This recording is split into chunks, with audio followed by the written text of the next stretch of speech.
Bonjour, alors petit résumé des 12 coups de midi d'aujourd'hui.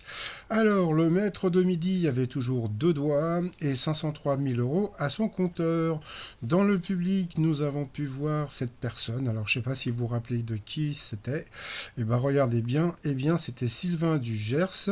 Donc, comme on peut voir, moi, si j'étais comme j'aime, je ne prendrais pas Castaldi, mais je le prendrais pour promouvoir mes produits. Au coup d'envoi, la première question, quelle danse se pratique lors du carnaval de Rio dans le Sambadrome? Pas confondre avec le Bésodrome. C'était la samba, donc bien sûr. Donc mon t-shirt, on s'en bat les couilles, bien sûr. Alors après, donc vous aviez la jolie Angélique.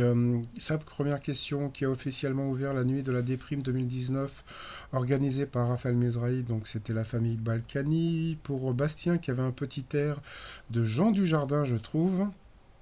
Pourquoi les spectateurs chinois n'ont-ils pas réussi à comprendre l'intrigue du film Bohemian Rhapsody, donc à cause de la censure?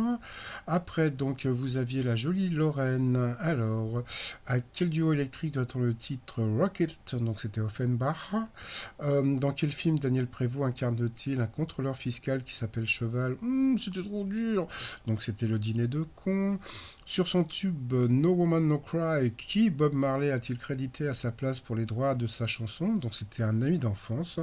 Donc sur cette question, elle est passée au rouge. Qui dit rouge dit duel. Elle a eu les ovaires de prendre le maître de midi en duel, qui a eu une question encore de bébé. Qui vit en Catalogne? Donc bien sûr, c'était les Espagnols. Ne pas confondre avec le Catalogne de la Redoute. Haha, qu'est-ce qu'il est drôle.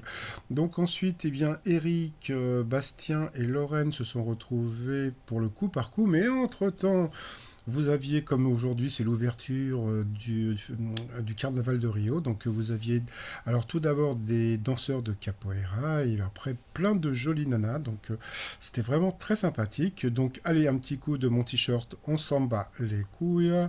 Alors, au coup par coup, d'abord, on a pu voir que le maître de midi était bien entouré. D'abord, c'est Bastien qui est passé à l'orange. Après, ça a été Lorraine. Entre-temps, les danseuses sont passées faire un petit tour. Et puis à la fin, c'est encore Lorraine qui est passée à l'orange, donc au rouge dit duel. Elle a pris Bastien en duel. Donc voilà, qui a une question. Alors là, il n'y a pas plus bébé que cette question. Alors ça, c'était vraiment la question de bébé.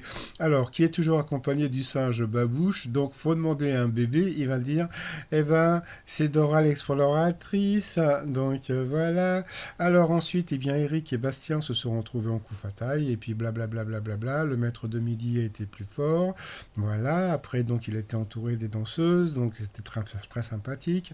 Après, il a eu que des questions dures, selon l'expression que craint le chat échaudé, donc bien sûr l'eau froide. Ensuite, dans quel pays le carpaccio est-il une spécialité culinaire? Ouh, ça c'était trop dur. Oh là là. Moi j'aurais dit l'Italie, hein, en passant. Quel est le titre de l'émission Les débats de débats diffusés sur RMC surnommés les GG? C'était peut-être les grandes gueules. Ah, oh là là, c'était trop dur. Quel artiste chante Épaule Tattoo en 1986? Donc bien sûr, c'était Étienne Dao, donc bien sûr. Et puis bon, à la fin, une question pas évidente. Comment Demdem surnomme-t-elle son rappeur de Marie Gims? Donc il a dit au pif Bilou. Donc il a eu. Alors entre-temps, eh bien une danseuse a rigolé, elle a eu une crise de fou rire en voyant Jean-Luc Reichmann. On ne sait toujours pas pourquoi, mais elle était éclatée de rire. Donc bon, bah il a eu du bol. Donc voilà. Donc il a gagné donc 20 000 euros à partager avec la cagnotte. Donc ça lui fait un petit 10 000 dans la poche. Donc bravo au maître de midi. Dans l'étoile mystérieuse, donc voilà, ça bouge pas trop. Donc sur la gauche, le truc en osier, Momo m'a dit que ça pouvait être un rapport avec comme Elton John s'occupe de d'associations pour le sida, mais bon, je vois pas tellement le rapport, donc on verra un petit peu plus tard.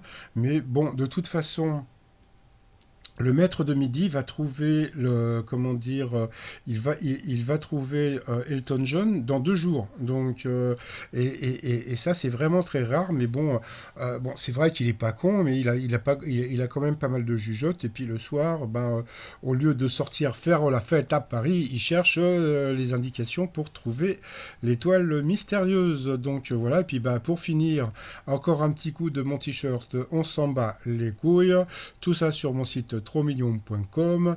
Et sinon, bah, je vous dis au revoir. Et puis, je sais plus comment on dit en portugais. Donc, bah, ciao. Allez, à demain. Bye bye.